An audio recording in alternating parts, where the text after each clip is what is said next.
Hey physics babies, welcome back to another lesson. Today I'm actually really excited. We are moving into our new unit. This is Unit 6, Waves and Optics. I don't know about you, but I am very excited to be done with E&M. You might not know this about me, but I really don't like electricity and magnetism.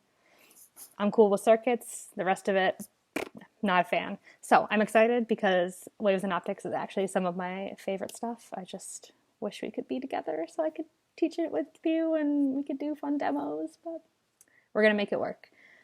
Before we get into our lesson, though, I do have a few reminders, housekeeping, etc., just to kind of make sure we're all on the same page. I just want to remind you that grades are going in for assignments. Anything that you've received after April 13th will have a grade associated with it in Power School. You need to pass all your classes, otherwise you will get incompletes, which means summer school.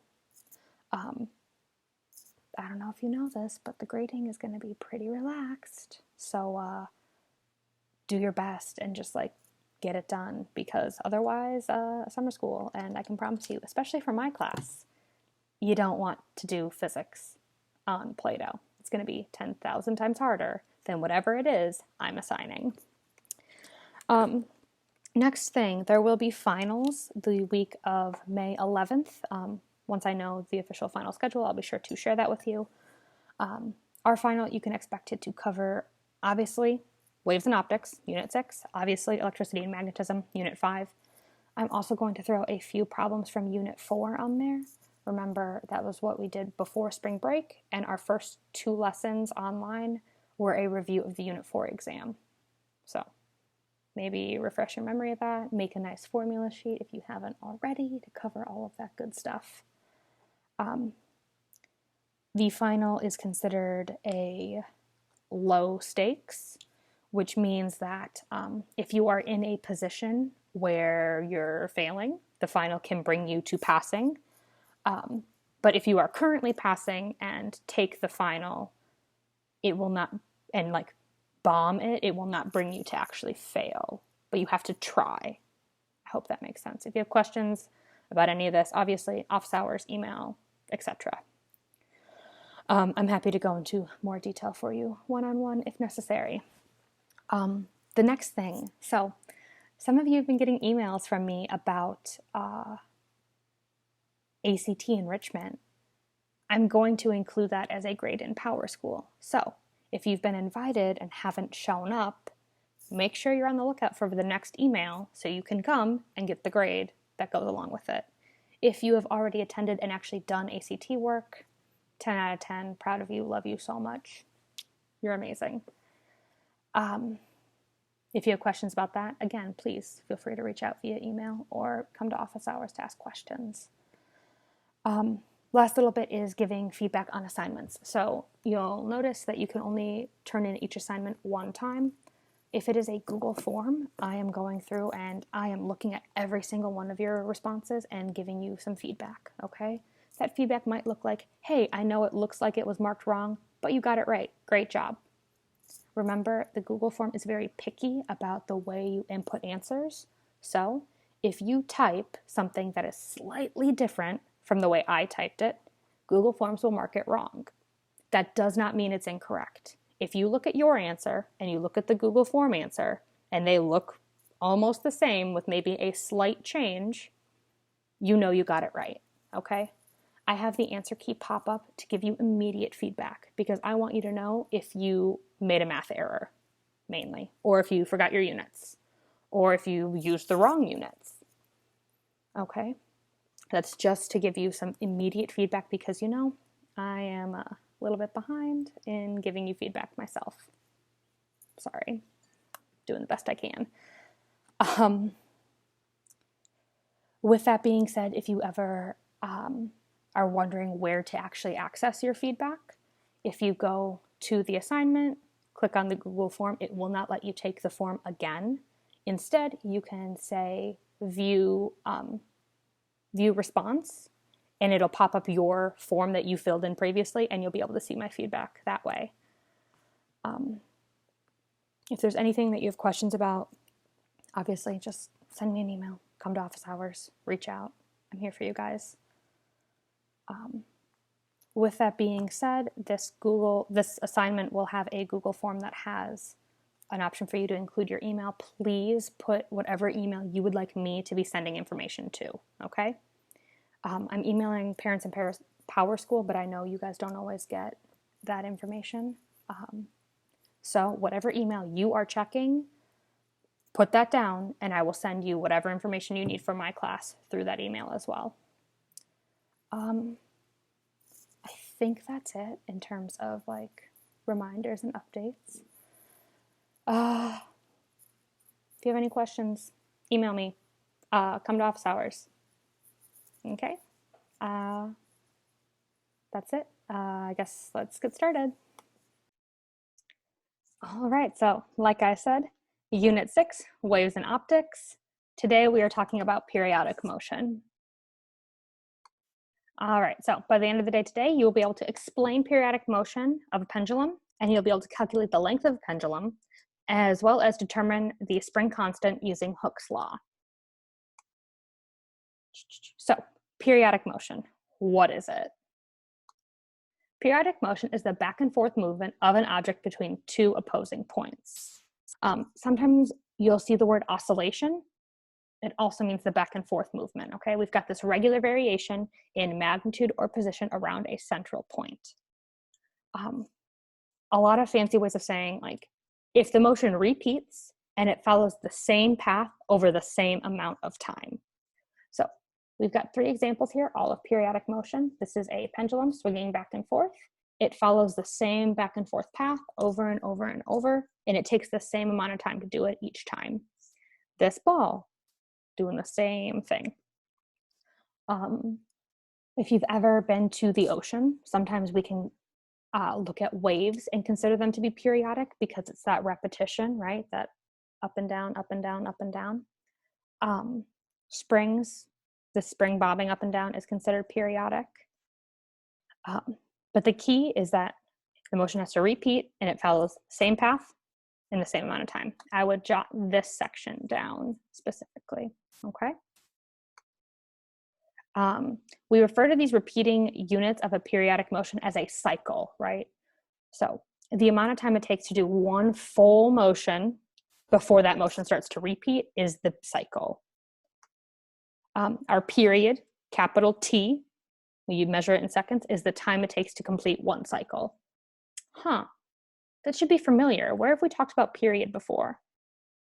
Circular motion, right? The time it took for our object to complete one full rotation was the period. Looking at our pendulum, right? It's the time it takes for it to swing forward and come all the way back, okay? The key is that you need the full motion before it starts to repeat, okay? So swinging forward is half the motion, swinging back is the other half. Kind of cool, right? Make sure you write down period as a reminder of what that is and that it's a capital T. We tend to forget that it's a capital T. All right, so a simple pendulum. A simple pendulum is a bob, which is a mass that will swing back and forth, and it has an arm that'll either be a string or sometimes a light rod, usually a string, that has some sort of length L, okay? We have this restoring force that's generated by the gravitational force on the pendulum. So our pendulum is up, gravity acts on it and pulls it down. It gets that momentum to keep accelerating forward.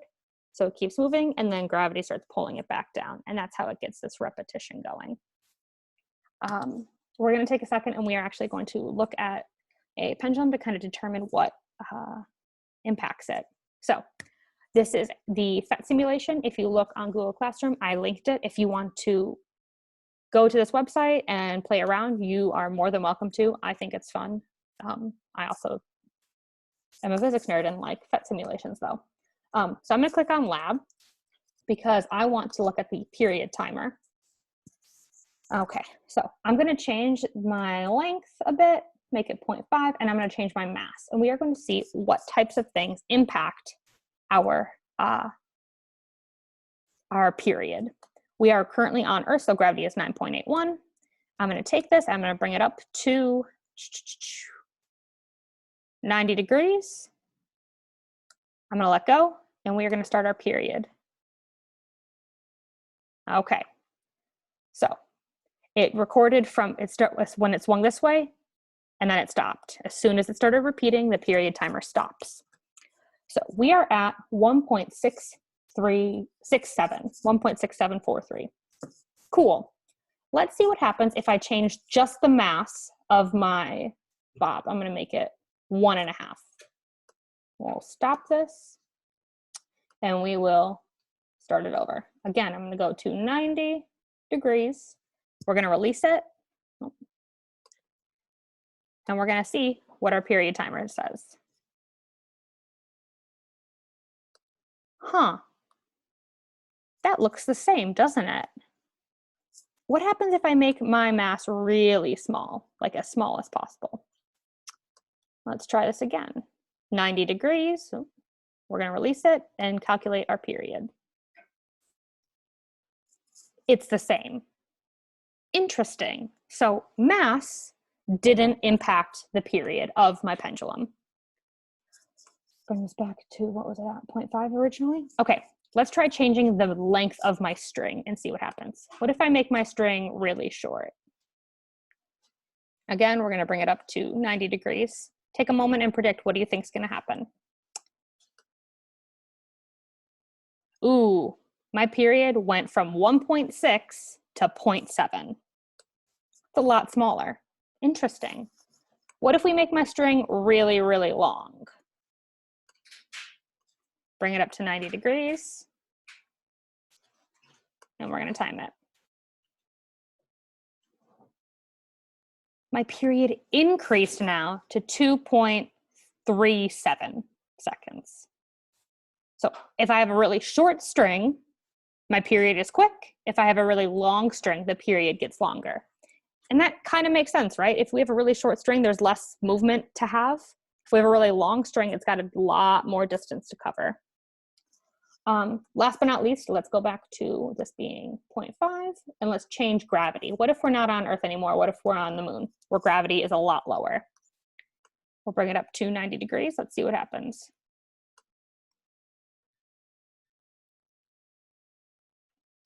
Wow, right? Same string length as we originally had, same mass that we originally had, and now my period is my period increased from 1.6 seconds to 4 seconds. Crazy. What if we go to Jupiter, where we have a gravity that's a lot higher than on Earth? Same everything, we're just going to run it. The only thing that changed is our gravity. Wow, look at that. We were at 1.6 seconds and we went all the way down to a single second. So, what did you notice changed the period? Take a second, jot it down. What changed the period of our pendulum? All right, here we go. So, we saw that the period of a pendulum depends on the length of the pendulum, L. It depended on gravity, what planet is this operating on, but it did not depend on the mass of the bob. And we're also going to say that it does not officially depend on the amplitude theta of our oscillation. So it technically does, right? The degree that we are using technically does matter, but the effect is pretty small, and for our class, we're just gonna ignore it, okay? I want you to know technically it does matter. For Miss Pop's physics class, it does not. All right, here's how we calculate period. Capital T equals 2 pi times the square root of L over G. T is our period in seconds, L is the length of the pendulum, and G is the acceleration due to gravity. I would write all this down, guys. Write it all down. Make sure you put this formula on your formula sheet. Make sure you put all this in your notes, okay? If you're not creating a formula sheet, why not? You might want to get on that. All right, so we have an example. We've got a grandfather cat that has a period of 1 second. We are going to determine the length of the pendulum. So how long is our little cat? We can call this a pendulum because we see the feet swinging back and forth and they're doing it in that repetition and they're hitting the same height each time, okay? All right, so I'm gonna use my little pen and write like crap. Let's see. We are told that the the period is 1 second. So I know capital T equals 1. We're on Earth, so what's G gonna be? If you're not saying 9.81, have I taught you anything at all? All right, so our period, T, equals 2 pi. Oh, we can't really see that. Let me change the color, sorry. Let's try, I guess, red. That's better. 2 pi times the square root of L over G. Now, I draw my L's like this so they don't look like ones. That's just a personal thing because when I do a 1 like this, it looks like an L and I'm just we're not gonna mess with that. So my period of 1 equals, plugging in what we know, 2 pi times the square root, wow, that's square root of L over 9.81. Wow, this is really bad. So if you need to see this example again in office hours, come see me. All right, to get L by itself, the first thing we are going to do is divide by 2 pi. Do not try and undo the square root first, okay? Remember, we have to start with looking for subtraction and addition. There is none. Then we look for multiplication, division. I see this multiplication, so I'm gonna undo it with division, divide by 2 pi. Divide by 2 pi. So 1 divided by 2 pi. Let's take a second and use our handy dandy calculadora to figure that out, right? 1 divided by 2 pi. And if I were you, I would put the 2 pi in its own set of parentheses, like these. Hopefully you can see that. Hit enter. All right, so we're getting 0. Let's write this a little 0. Oh man, this is the problem with this calculator. All the ads that pop up right when I'm trying to do my work. 0.159 equals the square root of L over 9.81. Now we can undo this square root. How do we undo square root? By squaring. And whatever you do to one side, you got to do the other. So you will square your answer. And I got 0.025 equals L over 9.81. Our last step, we'll multiply both sides by 9.81 to get L all by itself. All right, we're gonna just do that. So times 9.81. You should get that L equals 0.248, right? Give me 3 decimal places, 3 sig figs. What's our unit? Meters. So the cat is 0.248 meters long. The end. These problems are pretty straightforward. It's basic algebra. The key that you need to remember is to divide by 2 pi. If you're trying to isolate L, divide by 2 pi before squaring the whole thing. All right, moving forward. Springs. So a spring can also cause periodic motion, okay? A spring stretches and compresses in a periodic, the stretching and compressing of a spring is periodic when it's consistent and repetitive. So a spring will not always be periodic motion, but it can be, okay? You hear the word oscillation a lot more with springs. It's that back and forth movement, okay? A problem might say a spring oscillates in this, with these things. It just means it's moving in a period. Don't let that stress you. So springs have this special thing called the spring constant. Very clever, I know. we call it a lowercase k. It's measured in newtons per meter, and that measures the stiffness of a spring. So a larger K value means that it's a lot stiffer. It's harder for it to stretch it, okay? A very small K value means like it's really easy to kind of spring it back and forth, okay? So with springs, we also have this thing called Hooke's law, where capital F equals negative K times X. F is the force that's exerted by the spring, K is your spring constant, and X is the distance the spring is stretched or compressed from equilibrium.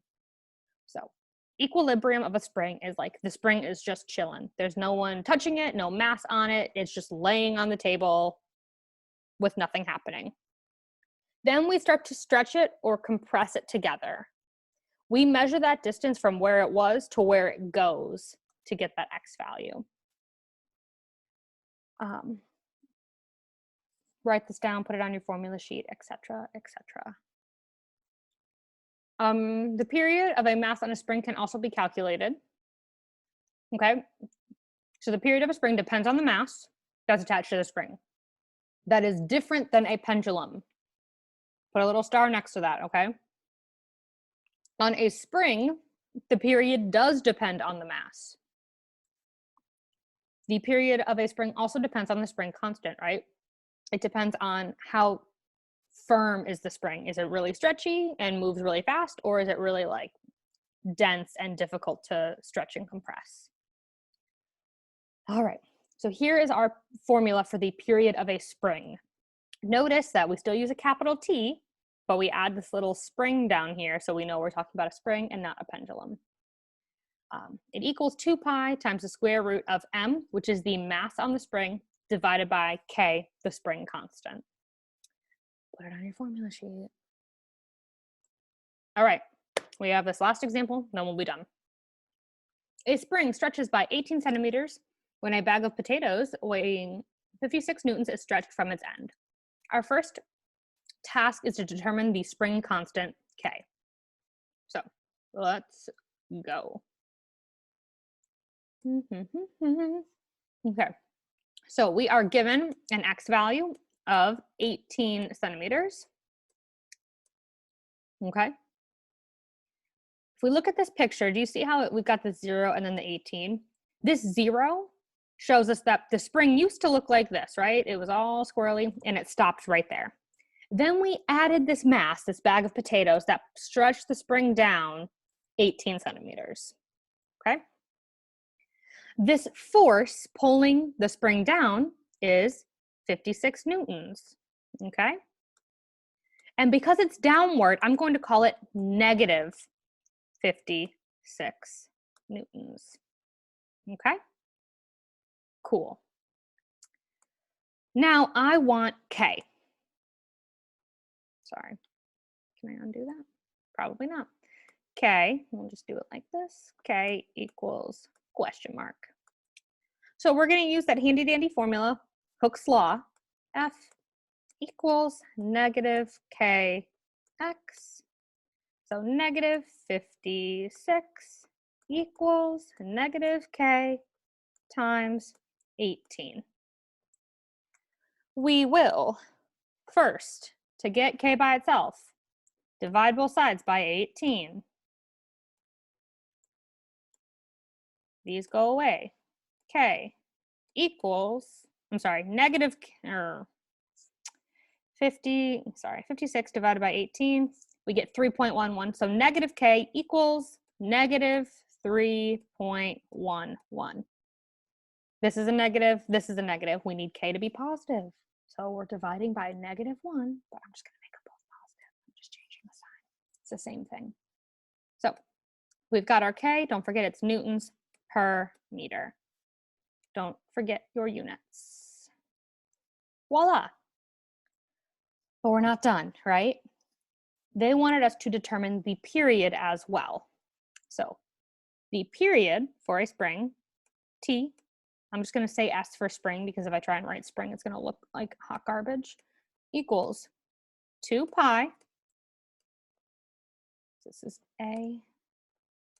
This is now B.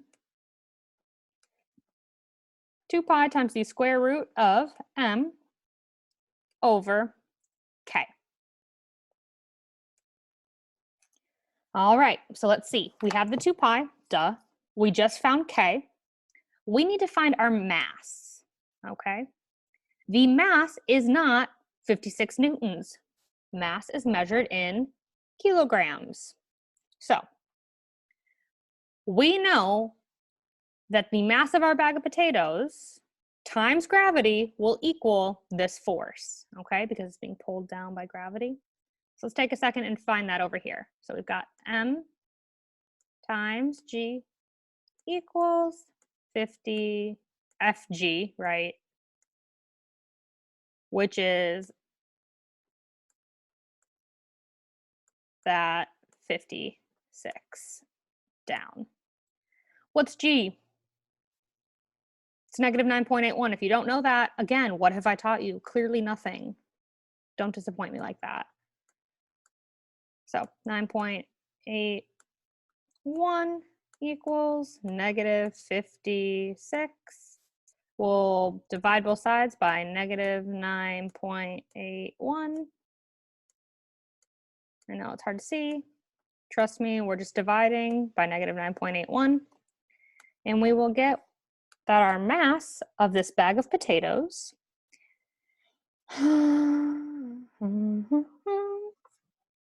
is 5.708. We will round that to 3 sig figs and get 5.71 kilograms, kg.